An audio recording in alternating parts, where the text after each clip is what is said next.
You ask Tiger to solve. This deals with linear equations with one unknown. The final result is k equals 63/5.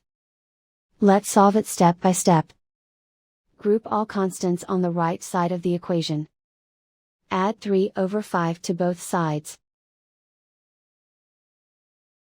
Combine the fractions. Combine the numerators. Reduce the zero numerator. Simplify the arithmetic. Convert the integer into a fraction. Combine the fractions. Combine the numerators. And so the final result is k equals 63/5.